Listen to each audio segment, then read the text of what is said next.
장애인 문화복지신문 제481호 제2면 기사입니다. 모두의 도서관을 위한 반짝이는 아이디어 및 우수 사례 공모. 문화체육관광부 국립장애인도서관은 6월 2일 월부터 7월 31일 목까지 전국 도서관의 장애인 서비스 발전과 장애인의 정보 격차 해소에 기여할 수 있는 도서관 장애인 서비스 아이디어 및 우수 사례를 공모한다. 올해로 18회째를 맞은 이번 공모전은 도서관 장애인 서비스 활성화 및 발전에 기여할 수 있는 기술, 공간, 프로그램 등 전 분야를 주제로 하며 국민 누구나 응모할 수 있는 아이디어 부문과 실제 장애인 서비스를 운영하는 도서관에서 응모할 수 있는 우수 사례 부문으로 진행된다. 1차 서류 심사, 2차 대면 심사와 공개 검증 절차를 거쳐 9월 중 최종 6편의 수상작을 발표할 예정이며 최우수상 1편에는 문화체육관광부 장관상과 상금 150만원, 우수상 2편에는 국립장애인도서관장상과 상금 100만원, 장려상 3편에는 국립장애인도서관장상과 상금 70만원이 각각 수여된다. 수상작은 국립장애인도서관 누리집에 게시되어 전국 도서관의 장애인 서비스 기획 운영의 참고자료로 활용될 예정이다.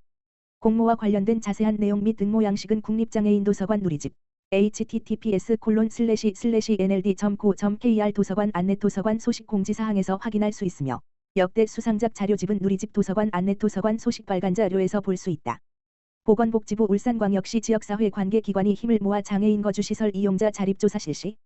보건복지부 장관 조규홍 는 최근 장애인 학대 사건이 발생한 울산광역시 소재 장애인 거주시설 이용자를 대상으로 자립욕구 조사를 실시 6월 16에서 25일 하고 그 결과를 토대로 자립을 지원할 계획이라고 밝혔다. 이번 조사는 피해자의 자립 욕구를 파악하고 자립에 필요한 서비스를 연계하기 위해 지방자치단체, 관계기관 협의 및 피해자 부모 의견 수렴을 거쳐 계획을 마련하고 추진하게 되었다. 조사에 앞서 복지부와 울산시는 피해자 부모, 해당 시설 종사자 등과 간담회 4월 15일, 5월 28일 를 실시하여 그간 울산 장애인 학대 사건 관련 조치 상황 별표 사인 등을 공유하고 이에 대한 의견을 수렴하였다. 별표 사인 25.3월부터 현재까지 총 5차례 회의, 피해자 부모, 지자체, 관계기관을 통해 조사 범위, 방법, 기간 등 논의. 또한 울산시 및 기초지자체, 중구, 남구, 동구, 북구, 울주군과 관계기관 별표 사인으로 구성된 조사원 총 35명과 시설 종사자에 대한 자립욕구 조사 관련 전문교육 5월 28에서 29일 한국장애인개발원을 실시할 예정이다. 별표 사인 발달장애인지원센터, 복지가족진흥사회서비스원, 장애인종합복지관 등. 울산시는 조사 결과를 토대로 자립을 희망하는 피해 장애인을 우선 지원하기 위해 올해 하반기부터 장애인 자립지원 시범사업 22 물결표 사인 26에 참여할 예정이다. 손호준 장애인정책국장은 복지부, 울산시, 지역사회 관계기관이 협력하여 자립을 희망하는 피해 장애인에 대한 자립이 조속히 이루어질 수 있도록 필요한 조치를 지속 점검하는 한편 전국 대규모 거주시설에 대한 인권실태 전수조사 별표 사인 4월 7에서 30일을 통한 장애인 학대 재발 방지 대책 마련 25년 상반기 중에도 만전을 기하겠다라고 밝혔다. 금천장애인종합복지관, 장애인 가족과 함께 양평 나들이 진행해. 금천장애인종합복지관, 관장 박은정, 은 지난 5월 31일 금천구 내 장애 가정에게 일상에서 벗어나 정서적 안정과 다양한 체험 활동으로 여가 활용과 가족 화합의 시간을 제공하고자 소중한 나의 가족과 함께 떠나는 추억여행 소박한 외출을 진행하였다. 금천구의 지원으로 진행된 이번 나들이는 장애인 당사자와 가족 등 총 31가정 82명이 참여하여 양평 원조 외갓집 체험마을에서 인절미 떡매치기, 송어 잡기, 뗏목 체험, 메밀전병 만들기, 숲 체험 등을 진행했다. 이날 추억여행에 참여한 유씨, 시흥동, 장애가족 는 부모님이랑 여행을 올 기회가 많이 없어서 아쉬웠는데 이번 기회에 함께 오게 되어서 너무 좋았습니다. 행복한 추억을 만들 수 있게 해주셔서 감사해요. 라며 참여 소감을 전해주셨다. 또한 성씨, 독산동, 장애 자녀를 둔 부모는 장애가 있는 아이와 함께 하기에 경제적, 이동 편의에 어려움이 있어 나들이의 기회가 없었는데 복지관에서 덕분에 힐링 나들이에 참여하여 감사했습니다. 라며 고마움을 표현해주셨다. 금천장애인종합복지관 박은정 관장은 반복되는 일상생활 속 장애 자녀 돌봄으로 인해 지쳐있던 가족들이 새로운 환경에서 함께 체험하고 소통할 수 있도록 기회가 마련되어 기쁘다며 앞으로도 우리 지역의 장애인 가족들이 서로 이해하고 소통하며 건강하게 스트레스를 해소할 수 있도록 지원하겠다고 전했다. 한국장애인개발원 2025년 운장애인권리협약협력단 상반기 릴레이 포럼 개최.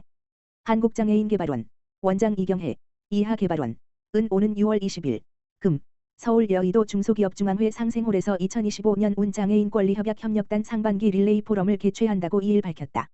이번 포럼은 모두가 누리는 물리적 비물리적 접근성의 현재와 미래를 대주제로 운장애인권리협약, 이하, 언어푸드의 국내 이행을 촉진하고 부처 간 협력과 민간 참여의 연계를 강화하기 위해 마련됐다. 일부는 장애인 물리적 접근성을 주제로 대중교통, 도시계획, 공공시설 등 공간 기반 서비스의 현황과 미래를 중심으로 논의의 시간을 갖는다. 건국대학교 윤영삼 연구교수는 대중교통 접근성 현황과 개선 방향에 대해 발표하며 한국관광공사 전성민 전문위원은 열린 관광지와 무장애 관광 추진 사례를 중심으로 도시공간의 포용성 확대를 조명한다. 토론회는 한국지체장애인협회 기영남 정책국장, 사단법인 두루 한상원 변호사, LBS 택 이시환 대표, 실로암 시각장애인 복지관 이인혜 촉각교제팀장이 참여한다. 2부에서는 장애인 비물리적 접근성을 주제로 사법제도, 디지털 정보환경, 문화예술 등 일상 속 보이지 않는 장벽을 다룬다. 부산외생법원 김재원 판사는 장애인의 사법 접근권 보장을 위한 제도적 과제와 법원의 역할을 발표할 예정이다. 김 판사는 대법원 장애법연구회 소속으로 장애인의 차별 구제 및 이동권 보장 판결 등을 이끌어온 대표적인 실무 판사다. 문화 분야에서는 한국장애인문화예술원 오세형 극장 운영부장이 모두예술극장의 포용적 공연장 모델과 운영 성과를 소개한다. 모두예술극장은 수어 통역, 음성 해설, 촉각 자료 등 다양한 접근성 서비스를 도입해 공연장 가동률과 장애인 관람률을 대폭 증가시킨 바 있다. 디지털 분야에서는 단국대학교 최용근 교수가 발표자로 나서 AI와 ICT 기술을 활용한 정보 접근성 향상 방안을 제시할 예정이다. 최 교수는 베리어프리 ICT 연구단을 이끌며 AI 기반 수화 통역기기와 돌봄 로봇 등 사회적 약자를 위한 기술 개발을 주도해왔다. 이어지는 패널 토론회는 한국형사법무정책연구원 박경진 연구위원, 공익인권법재단 공감 조인영 변호사, 장애우권익문제연구소 김영현 함께걸음 미디어센터장, 조금 다른 주식회사 이충현 문화기획자가 참여해 다양한 영역에서의 접근성 실현 방안과 과제를 논의할 예정이다. 특히 개회식에서는 유엔장애인권리위원회 김미연 위원장이 특별연설자로 무대에 오르게 된다.